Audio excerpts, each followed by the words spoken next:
Is Stacey being vindicated or not? Let's break it all down in today's recap. But I'll be on it always, always and ever.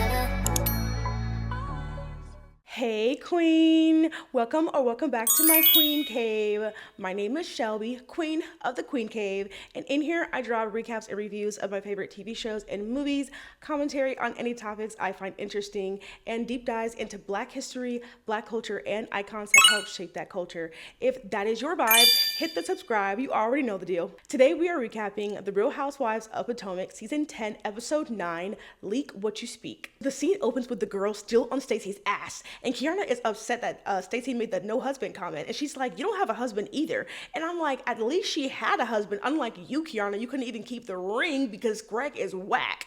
And then we have Charisse. For some reason, she's in the scene. And I didn't even know she was in the scene until I had to rewatch the end of last episode. And I'm like, what is Charisse doing here? But she calls Chris. I'm wondering, how do they have a connection at all? But she straight up asked Chris, like, oh, did Stacey come back and tell you anything about Monique and what she said, blah, blah, blah. And Chris is over here like, I don't even know what you guys are talking about, / no. So now it's like Giselle gets all quiet because right before that, she was trying to say that Stacey couldn't be trusted around people's husbands, X, Y, and Z. And I'm like, how does this have anything to do with Stacey being around anyone's husband? They were not married. I don't understand why that part is still being skipped over. Like, they want Stacey to be in the wrong so bad about something. They caught her in a lie so bad. So it's just like, she's essentially being vindicated in this moment. If Chris is saying that he doesn't even know what they're talking about, that would mean that the answer is no, right? But regardless of that, the girls basically bypass Chris saying anything and they still believe that Stacey said it. So it's like, what's the point of you calling Chris if you weren't going to take what he said at face value? You're just going to be like, you know what, fuck it, nope, we know Stacey is a liar, she said it anyway, regardless if Chris said no. So that's where it's like, you guys just want Stacey to be your storyline, you want Stacey to be the main focus of everything because you guys have nothing else to talk about. We're at Giselle's reasonably shady celebration party, and we're not even talking about that more than 5 minutes. The whole focus is about Stacey for whatever reason. So now we have Jazzy, Tia, Charisse, and Angel all talking about Stacey, and Charisse tells the girls wow. She tells the girls that her and Stacey were hanging out a few months ago and they met a group of married men. I guess like they were at a restaurant or a bar and they saw a group of them. They started chit-chatting and one of them that Stacey was talking to went to the bathroom. Another one of the guys in the group says to Stacey, oh, you guys would be a good looking couple or cute couple, even though everyone's married already. And Stacey allegedly says, coming from Charisse, what does that have to do with me? And all the girls were like, yep, see exactly, that's exactly what I'm talking about. And it's like, we're believing Charisse? Like, Charisse also has a history of lying lies. So it's like, why are we believing Charisse? Now we have the Angel and Wendy conversation. And Angel does not have the same attitude and the same tone she does talking to Wendy as she does talking behind her back. I noticed that off the rip. And she tells Wendy that she's been very dismissive and she hasn't been treating her well. And Wendy's confused, like, I don't know what your problem is. Like, this is a one-sided beef that you have with me. I don't have a problem with you. And Angel then says that Wendy is now gaslighting her. And I'm like, what are you fucking talking about? She's gaslighting you. You have your own issue with Wendy for no reason. And then they get on to the catfish comments. And Angel's like, well, you were the one that said it. And Kiearna wants to hop on the bandwagon real quick. She's like, yep, it was Wendy. And everyone's like, it was not Wendy. It was Giselle. And Giselle was like, I was the one that said the catfish comment. And then they rolled back the tape of Giselle being the one to bring it to the group about the whole catfish thing. So now Kiearna gets quiet quick. And I was like, hello? What were you saying, Kiearna? Since you were so quick to jump on the bandwagon, oh yeah, Wendy, it was you. Now Giselle is like, it wasn't Wendy, it was me. Now you're super quiet because you don't have nothing else to say. You look stupid now. Wendy brings up the point that she has more smoke for her than she does for Giselle, which is the one that actually said the catfish comments in the first place. And Angel goes, we already had our conversation. She apologized. I moved on.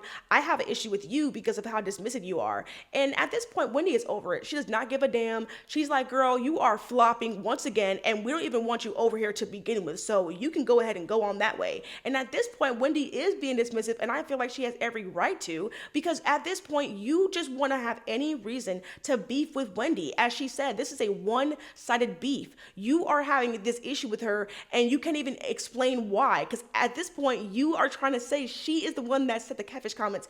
She is not the one that said that. It was Giselle. And even with Giselle saying that in your face, it was not Wendy, it was me. You are still continuing to perpetuate this issue that Wendy is so wrong to you and she's been so mean and so snide, and then it's like, where are you getting this from? You don't have anything else to say, Angel. You just want to be a victim for no reason. Kiearna, once again, needs to have her 5 seconds of camera time.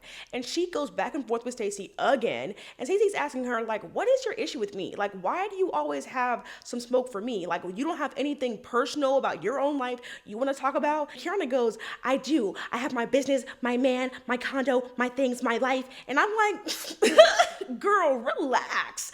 Why are you so pent up? And she like got real upset. She made that face like, my man, my life. I was like, girl, this is only putting more emphasis on the fact that you don't have anything noteworthy to talk about in your own life. You listed all of these things you could be talking about, but instead you talk about Stacey at every chance you get. You list off Greg, we don't care about him. You list off your condo, we don't care about that. And on top of that, your business, we don't know anything about it. Is it success? Is it successful? Is it failing? Is it bankrupt? Is it out of business?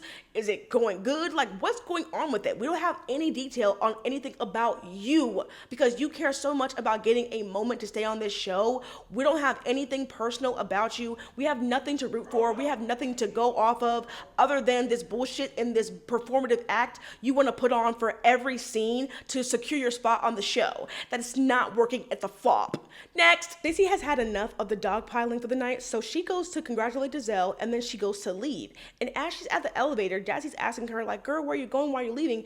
And Stacey's like, I'm just tired of all the bullshit drama that I have to deal with every time I come in the group. I'm always accused of X, Y, and Z, so she wants to leave. And now Giselle goes over there and she's like, yep, go ahead, leave, bye. And Jassie's like, do you have an issue with Stacey now? Like, what's the problem? And I was confused too. I'm like, where is that energy coming from, Giselle? Like, I thought you guys were fine 5 seconds ago, but I forgot you were the main one trying to talk about some, oh, well, she should not be trusted around people's husbands. And again, that made no sense because there was nobody's husband involved in the situation that we're talking about. Now she's saying, I just didn't like the things I heard from tonight and I had to marinate on them. And it's like, what are we marinating on? The only thing you should be marinating on is the fact that you guys were wrong. From what Chris is saying, you guys are wrong for saying that Stacey said anything, and Chris already told you guys that was not the case. Angel was now in the corner talking to her husband, telling him about how she confronted Wendy and how Wendy was still being snide and nasty and dismissive towards her. And I'm like, she was not being anything towards you up until she already told you that she was not the one that said the catfish comment. It was Giselle, and Giselle also told you to your face it was her and not Wendy. She has every right at this point, in my opinion, to be dismissive to you because you just choose to believe whatever you want to drag on this one-sided beef with Wendy for no reason other than to have some sort of a storyline because you have nothing else interesting to talk about, Angel. Next. Now we get a quick scene of Stacey with her family at home with Arabella and Thiermo. And she says that he's not living in the house, but he has been spending a lot of time over there. And she says that she has not told Arabella that they have gotten back together, quote, because she doesn't want to confuse her.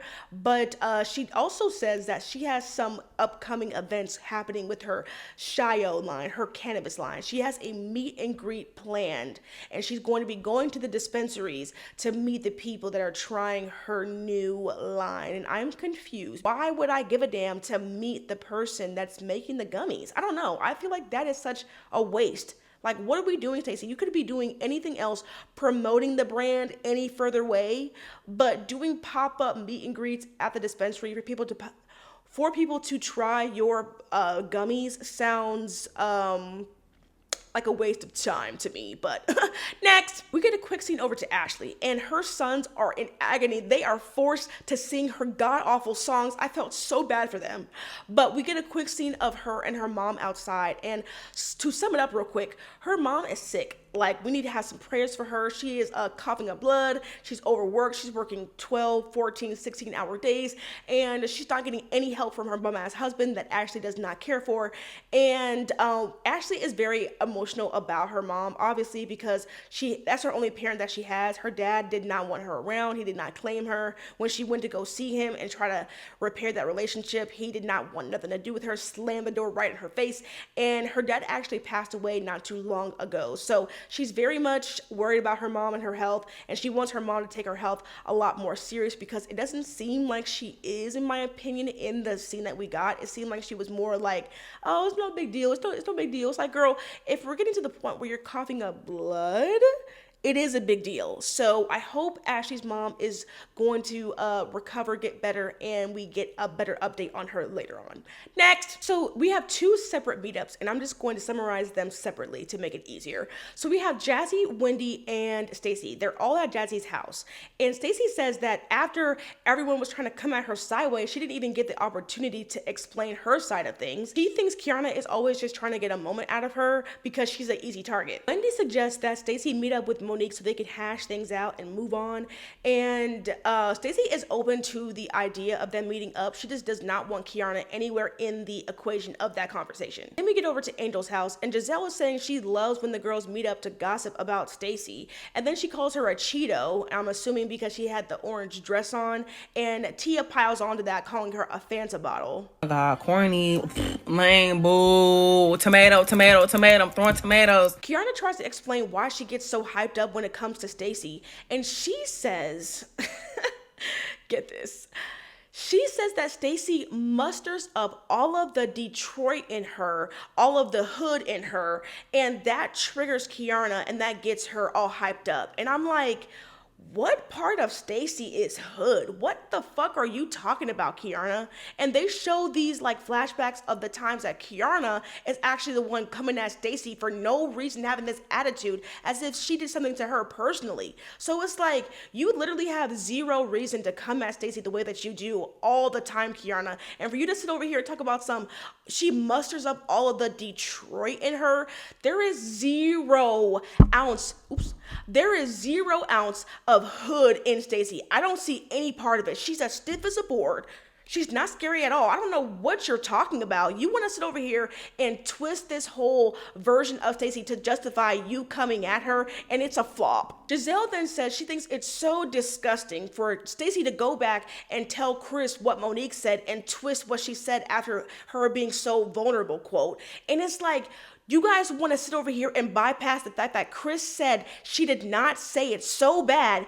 What?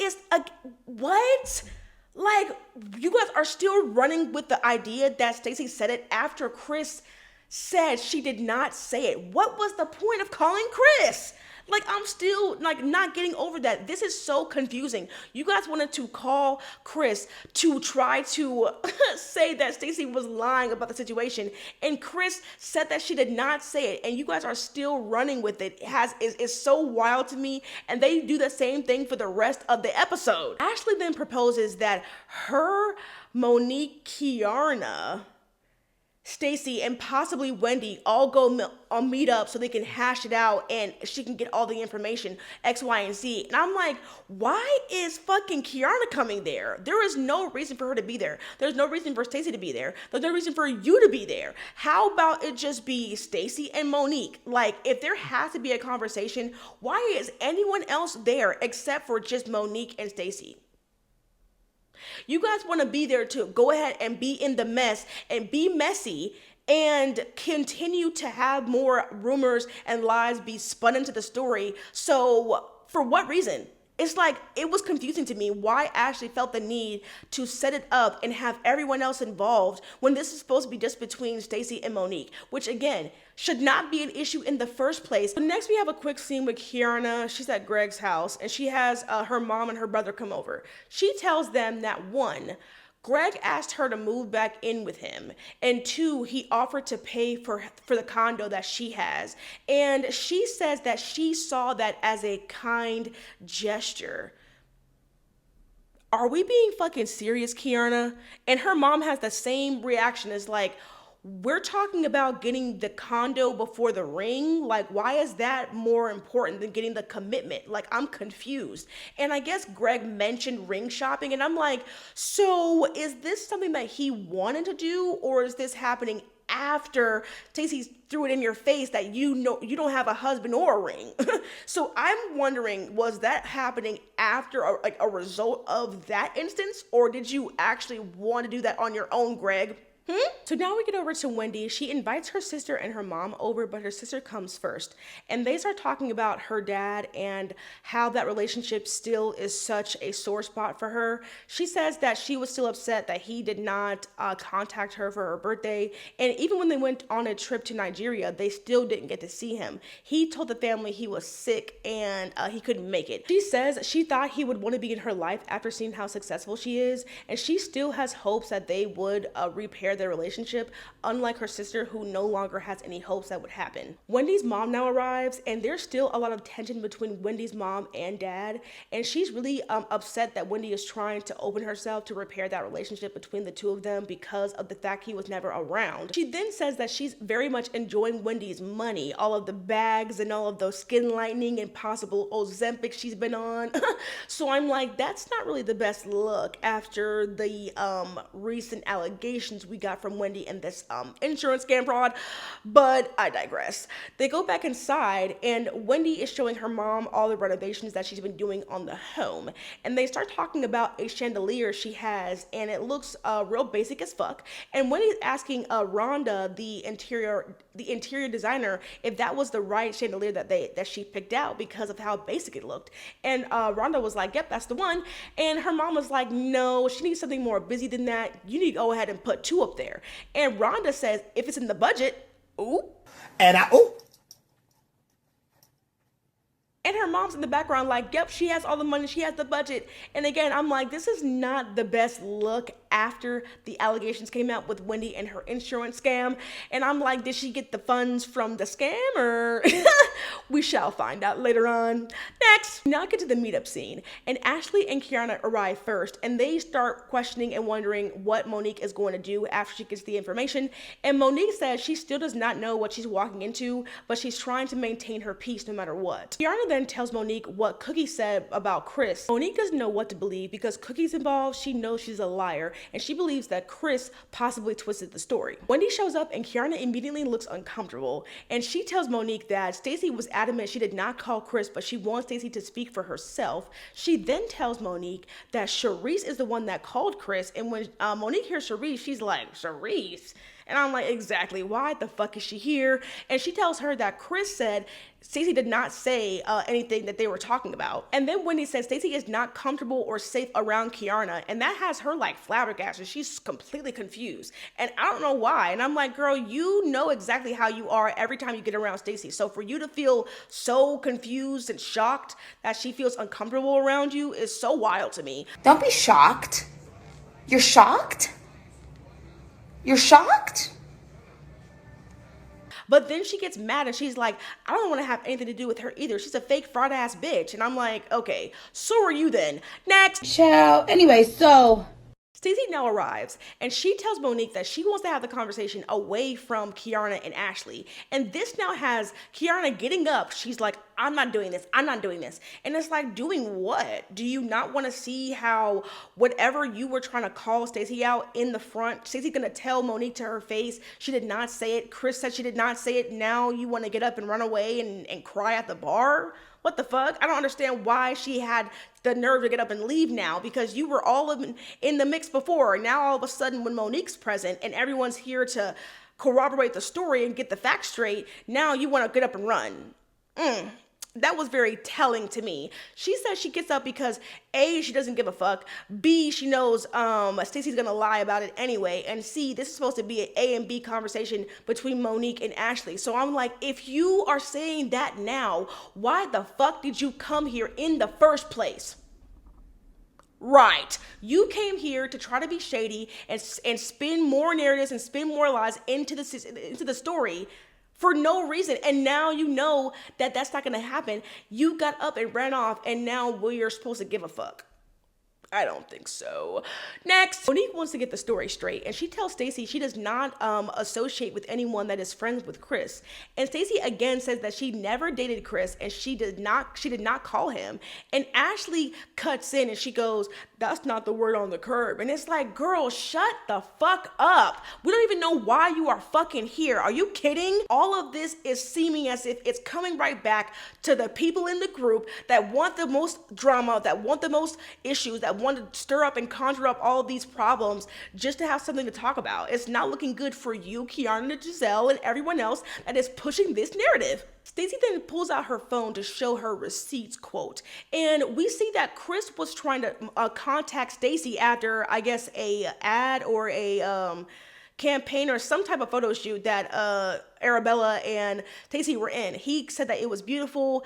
Stacey did not respond, and Chris says, "Thank you would have sufficed," or something like that. And I guess Stacey did not respond again. And after that, Chris allegedly said, "Oh, hey, hit me up when you get a chance. My name's coming up in filming." And Stacey never replied. She tries to use this as her proof to say that Chris is the one that, was trying to contact her and not the other way around. And Ashley calls bullshit saying that, "Oh, you can easily delete messages. These receipts are fraudulent." And I'm like, oh my gosh, you are...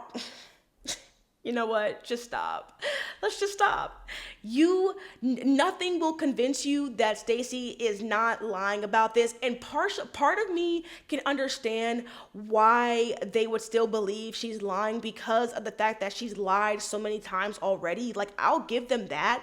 But if we're getting from the source, from Chris, the answer was no, and Stacey is showing you these receipts because yes, there is a possibility that there were messages deleted, but why would Chris say thank you would suffice if Stacey did say thank you already and deleted the message? Like, is that not showing that she didn't respond? And then, I don't understand why she is immediately trying to write off the receipts. It's like, yes, that's a possibility, but do we not want to put anything into consideration after hearing Chris say she didn't call him? Like, some of these things are starting to add up on Stacey's end, but they don't want to give her any benefit of the doubt because she's already been, seen as a liar. So the whole thing is just getting confusing. And when we get to the next, the sneak peek of the next episode, it gets even more confusing because of some new details that Ashley says Chris said about sleeping with Stacey. So it's like, the whole thing is convoluted. The whole thing is all over the place. Monique thinks that Chris is being fed information from somebody in the group. And Wendy says she does not think it's anyone at the table. And she goes down her list of suspects she believes it could be. She thinks, number one, it could be Kiearna because she's in contact with Cookie for whatever reason. We don't even know why they have a connection. But neither one of them likes Stacey. And she thinks that Kiearna is trying to implicate Stacey in the situation here. Number two, she goes with Angel because of the connection Bobby has with Chris when they were in the NFL. She thinks it's possible that Angel went back and told Bobby the conversation and Bobby ran back and told Chris, which I think is unlikely. Number three, she goes with Giselle. Giselle and Cookie are friends after Karen went into prison, the clankety clank. She is thinking that they have some sort of connection and neither one of them likes Stacey. And number four, it possibly could be Stacey lying. Like, that's also an option here. So we have our four possible suspects. And like I was saying, in the next episode, we get some more detail and it looks like Wendy is going against Stacey from some new information we get. So yeah, this is going to be so interesting and I cannot wait until the next episode. This one was so juicy and so good. How did you feel about the episode? Let me know in the comments down below. How do you feel about this? Do you think Stacey is in the right? Do you think she's lying or not? Was she vindicated in this episode? I feel like with Chris saying no, she didn't call, that would be a yes, but with the new information we seem to get in the next episodes, it's seeming like possible no. So yeah, we'll just have to wait until then. As I said, let me know how you feel in the comments down below. If you did like this video, go ahead and hit the like and subscribe button. I want to thank you so much for watching and I will see you in the next one. Bye!